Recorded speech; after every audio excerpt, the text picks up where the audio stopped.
ಶಾಲೆಯಲ್ಲಿ ಓದ್ತಾ ಇರ್ತಕ್ಕಂಥ ಮಕ್ಕಳಿಗೆ ಏನೇನು ಸೌಕರ್ಯಗಳು ಬೇಕು ಅದನ್ನೆಲ್ಲ ಕೂಡ ಲೋಕೇಶು ಮತ್ತು ಅವರೆಲ್ಲ ಸ್ನೇಹಿತರು ಎಲ್ಲ ಸೇರಿಕೊಂಡು ಮಾಡ್ತಾ ಇದ್ದಾರೆ.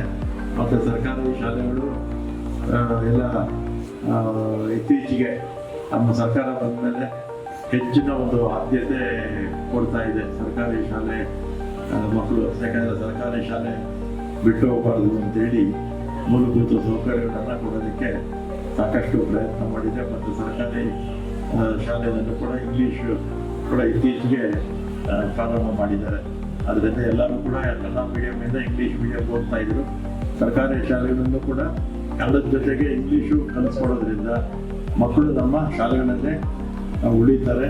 ಮತ್ತು ಶಾಲೆಗಳಲ್ಲಿ ಅದೇ ರೀತಿ ನಮ್ಮ ಟೀಚರ್ಸು ಕೂಡ ಹೆಚ್ಚಿನ ಶ್ರದ್ಧೆ ವಹಿಸಿ ಮಕ್ಕಳಿಗೆ ಒಳ್ಳೆಯ ವಿದ್ಯಾಭ್ಯಾಸ ಮತ್ತು ಜೊತೆಗೆ ಶಿಸ್ತನ್ನು ಕೂಡ ಕಲಿಸಿ ಮತ್ತು ಮಕ್ಕಳು ಹೆಚ್ಚಾಗಿ ಆಟ ಆಡಬೇಕು. ಬೆಳೆಯುವಂಥ ವಯಸ್ಸಲ್ಲಿ ಕನಿಷ್ಠ ಒಂದು ದಿನಕ್ಕೆ 1 ಗಂಟೆ 2 ಗಂಟೆ ಆಡಬೇಕು. ಆಟ ಆಡಿದ್ರೆ ಮಾತ್ರ ಆರೋಗ್ಯ ಸದೃಢವಾಗಿರುತ್ತೆ ಅಂತ ನಾನು ಈ ಸಂದರ್ಭದಲ್ಲಿ ಹೇಳಿ ಉಮಾಪತಿ ಅವರು ಬಂದು ಕಾರ್ಯಕ್ರಮವನ್ನು ಇವರೆಲ್ಲರೂ ಸಮ್ಮುಖದಲ್ಲಿ ನಡೆಸ್ಕೊಡ್ತಾರೆ. ಎಲ್ಲರಿಗೂ ಧನ್ಯವಾದ. ಈ ಒಂದು ದಿವಸ ಈ ಕಾರ್ಯಕ್ರಮದ ಕೇಂದ್ರ ಬಿಂದು ಆದ ನಮ್ಮ ಈ ಶಾಲೆಯ ಮಕ್ಕಳು, ಈ ಶಾಲೆಯ ಮಕ್ಕಳಲ್ಲಿ ಉತ್ಸಾಹ ನೋಡ್ತಾ ಇದ್ರೆ ನಂಗೆ ಭಾಳ ಖುಷಿ ಆಗುತ್ತೆ.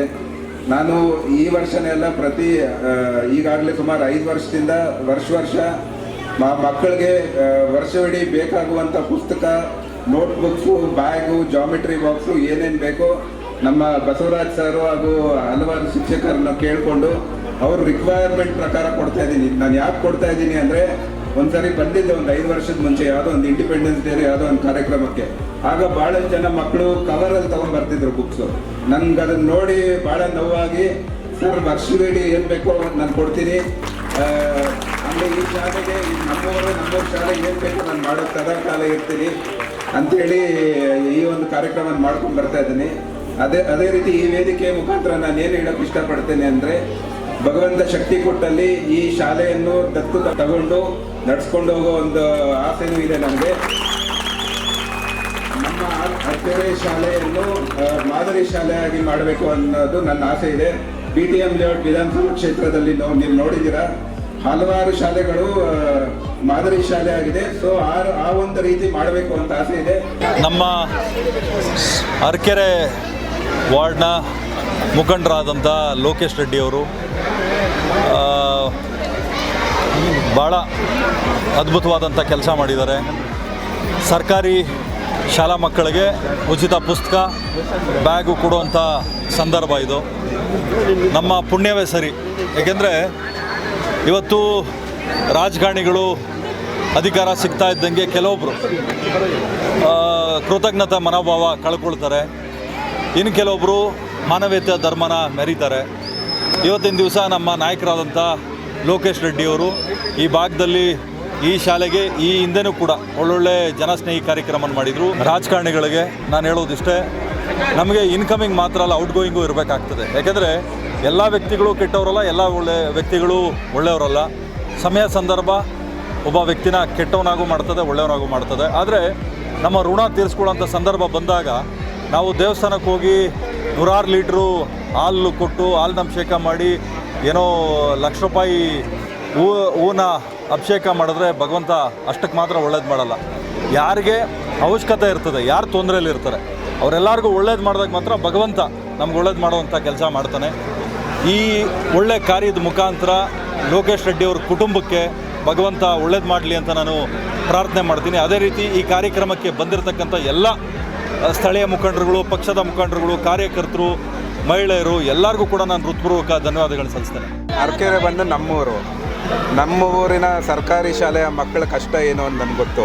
ಈ ಕಷ್ಟವನ್ನೆಲ್ಲ ತಿಳ್ಕೊಂಡು ಭಾಳಷ್ಟು ಜನ ಮಕ್ಕಳು ಈ ಒಂದು 5 ವರ್ಷದ ಮುಂಚೆ ಯಾವುದೋ ಒಂದು ಕಾರ್ಯಕ್ರಮಕ್ಕೆ ಬಂದಿದ್ದೆ. ಆ ಒಂದು ಕಾರ್ಯಕ್ರಮದಲ್ಲಿ ಮಕ್ಕಳು ಬುಕ್ಸ್ ಎಲ್ಲ ಕವರಲ್ಲಿ ತೊಗೊಂಬರ್ತಿದ್ರು, ಪ್ಲಾಸ್ಟಿಕ್ ಕವರಲ್ಲಿ. ಆವತ್ತಿನ ದಿವಸ ನಿರ್ಧಾರ ಮಾಡಿದೆ, ಪ್ರತಿ ವರ್ಷ ಈ ಮಕ್ಕಳಿಗೆ ಪುಸ್ತಕ ಹಾಗೂ ಬ್ಯಾಗ್ಸ್ ಕೊಡಬೇಕು.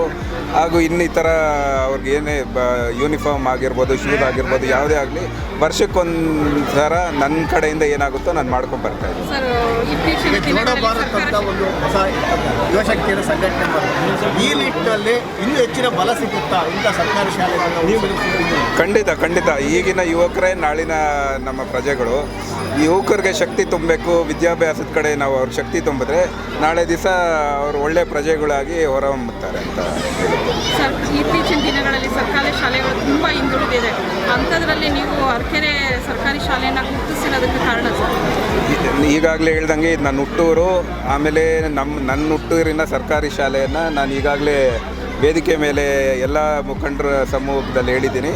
ಈ ಒಂದು ಶಾಲೆಯನ್ನು ಮುಂದೆ ಬರುವ ದಿನಗಳಲ್ಲಿ ದತ್ತಕ್ಕೆ ತಗೊಳ್ಬೇಕು ಅಂತ ತೀರ್ಮಾನ ಮಾಡಿದ್ದೀನಿ. ಆ ಭಗವಂತ ಶಕ್ತಿ ಕೊಟ್ಟಿದ್ದಾನೆ. ಈ ಒಂದು ನಮ್ಮ ಊರಿನ ಶಾಲೆಯನ್ನು ದತ್ತಕ್ಕೆ ತಗೊಂಡು ಈ ಒಂದು ಶಾಲೆಯನ್ನು ಮಾದರಿ ಶಾಲೆಯಾಗಿ ಮಾಡಬೇಕು ಅಂತ ನನ್ನೊಂದು ಕನಸಿದೆ. ಸರ್, ಇನ್ನೇನು ಕೆಲವೇ ದಿನಗಳಲ್ಲಿ ಸ್ಥಳೀಯ ಸಂಸ್ಥೆ ಚುನಾವಣೆಗಳಾಗುತ್ತೆ. ತಾವು ಒಬ್ಬ ಪ್ರಬಲ ಜಿಲ್ಲೆ ಆಕಾಂಕ್ಷಿ ಇದ್ದೀರಾ. ತಮ್ಮ ವಾರ್ಡಿನ ಅಭಿವೃದ್ಧಿಗೆ ಯಾವ ರೀತಿ ಆದ್ಯತೆ ಕೊಡ್ತೀರಾ ಸರ್? ಈಗಾಗಲೇ ಪಕ್ಷ ನನಗೊಂದು ಜವಾಬ್ದಾರಿ ಕೊಟ್ಟಿದ್ದಾರೆ, ಕೆಲಸ ಮಾಡಿ ಈ ವಾರ್ಡಲ್ಲಿ ಅಂತ ಹೇಳಿದ್ದಾರೆ. ನನಗೆ ಸ್ಪರ್ಧೆ ಮಾಡಲು ಅವಕಾಶವನ್ನು ಮಾಡಿಕೊಟ್ಟಿದ್ದಾರೆ.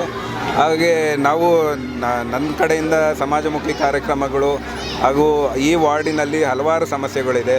ಆ ಸಮಸ್ಯೆಗಳನ್ನು ದಿನನಿತ್ಯ ನಾನು ಸುಮಾರು ಒಂದು 5 ವರ್ಷದಿಂದ ಅಟೆಂಡ್ ಮಾಡ್ತಾಯಿದ್ದೀನಿ.